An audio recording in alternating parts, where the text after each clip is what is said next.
Welcome to Abject Deal, Episode 3, which hopefully will be better than Episode 3 of Star Wars. Or, you know, speaking of Star Wars, here is a blast from the past, pole position. Pole position rules. I used to play that when I was a wee lad. Pole position is one of many things from the 80s that we hold in high regard. That we wish we could bring back the 80s, a lot of aspects of it anyway. But there's certain things that we have now that we need to utilize. Why, any asshole can film himself and put it on the computer where anyone in the world could watch it. Technology is a double-edged sword.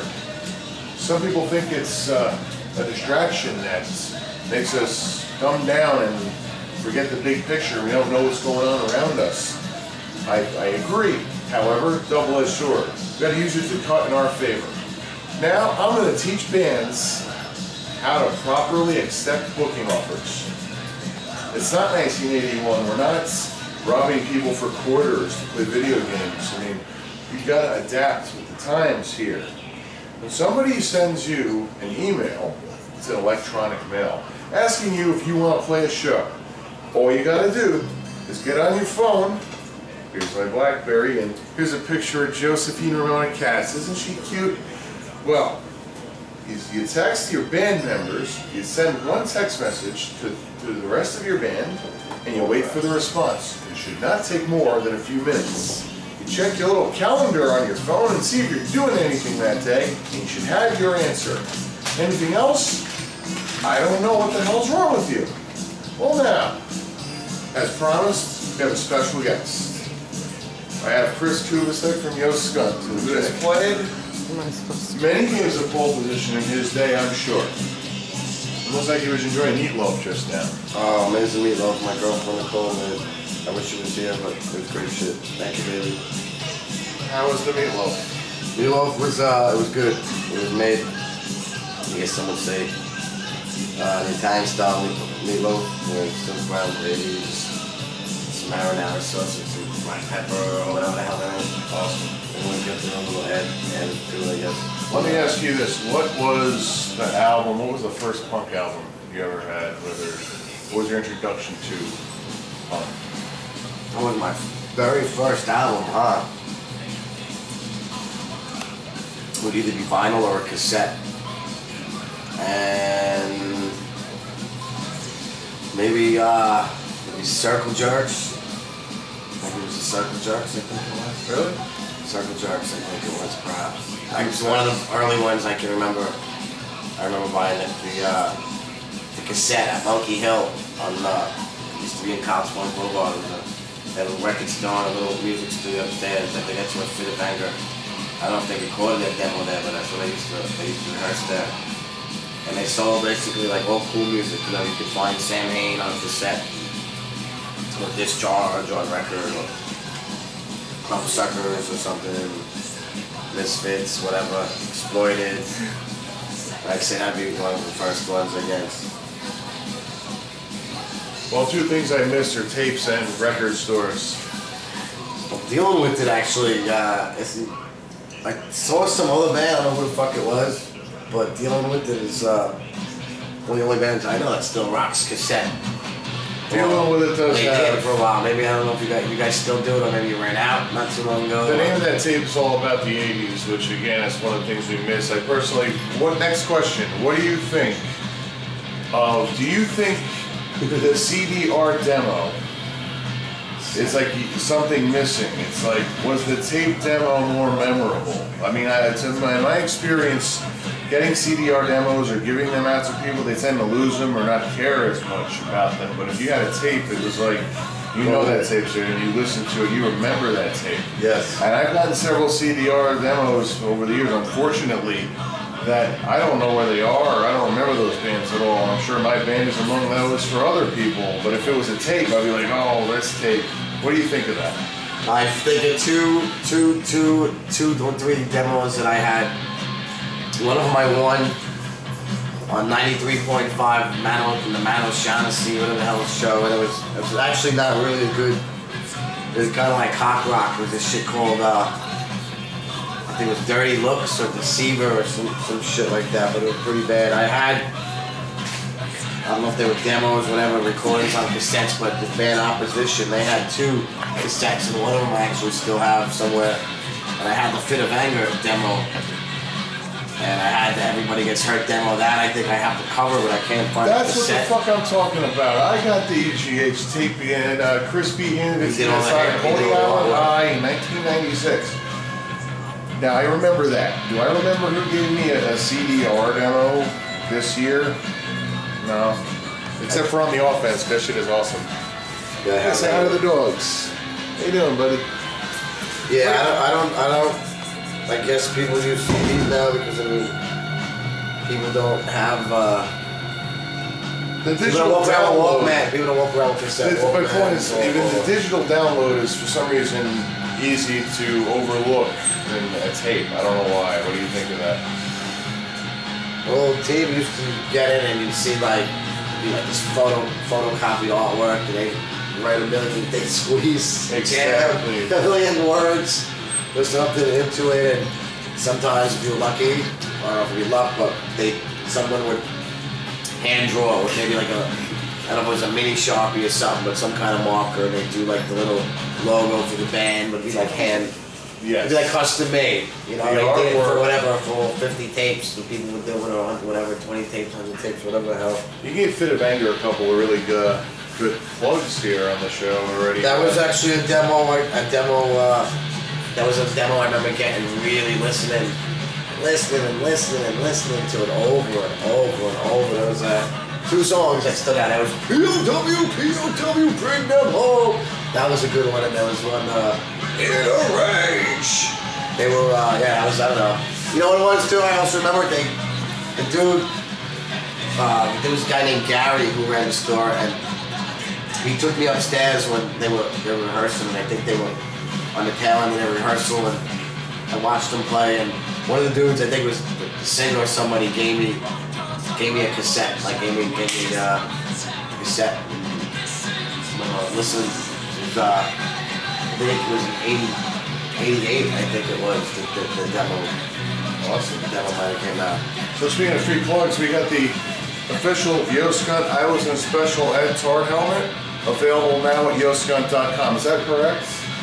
I think we got that from you, man. I just made that up. I lied. Anyway, this is a one-of-a-kind item. It is a one-of-a-kind item. I want to talk about what was the most memorable show Scunt ever played.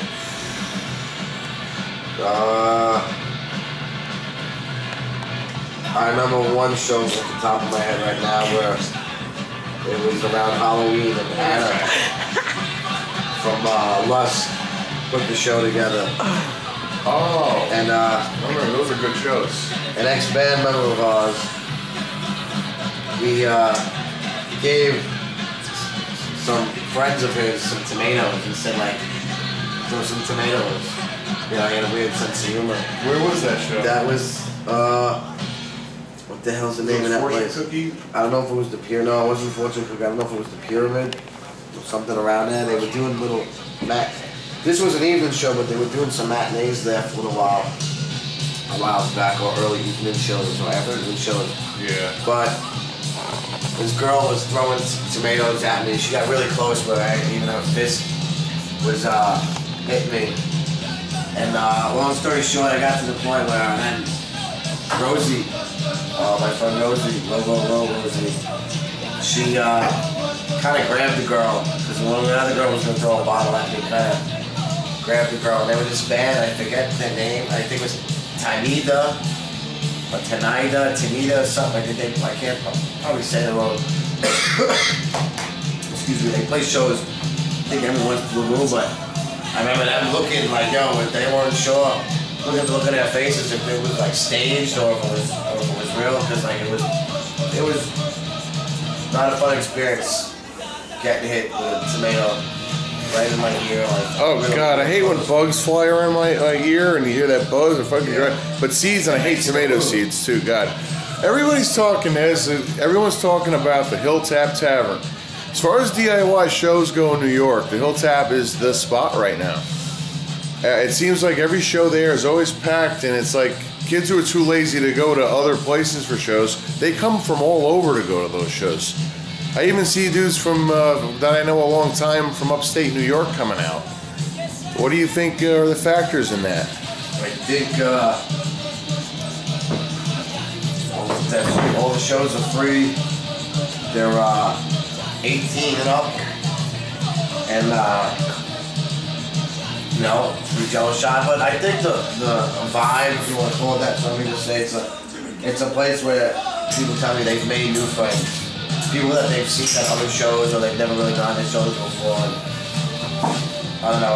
I don't see any like elitist attitude really too much. You know, I mean, not saying it's the greatest venue in the world, but it's not the worst venue. I don't know. I can say this. I don't know what is the greatest venue in the world, but I've always have a good time when I go there. And that's the bottom line. People say they always have a good. They always have a good time there.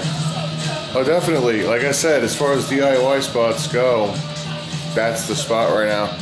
I mean, you have your big shows, which is my next question. Well, you have your bigger shows, but then as far as, you know, the real underground shows, DIY shows, some of them are hit or miss. Sometimes you can play to an empty room. The Hilltop's always a good time. My next question, why do you think, okay, you go to a place like Irving Plaza, Roseland, or you go to the big events like the Black and Blue Bowl on an annual basis, like big rooms like Webster Hall that are packed with people, but you never see them in any other shows? You know, that's a good question. I think that maybe some of these people, I've always thought they maybe come from a little north of the city, or a little more than north, you know, a few hours away north, or they're coming from different parts of Jersey, or I think a lot of them, they make it, it's an adventure, it's a night into the city for them. They take a train or they can drive in or whatever, they make a night of it. Do you think they're not expanding their horizons? Like, you could do that every weekend for what you're saying, and it'll cost you a lot less. Like, rather than buying a ticket for $25 or $30, you can go for like $5 or $10 someplace. Maybe they don't even know that these other shows are going on. Maybe they're that in the cloud of things that they don't know what's going on. Maybe they don't really care. It's some ironic, people, you know. You know, there was when I was younger, I would fancy myself writing poetry and whatnot, and I remember a friend that's actually a guy, he's a painter, artist, whatever you want to call it, Danny Liesel.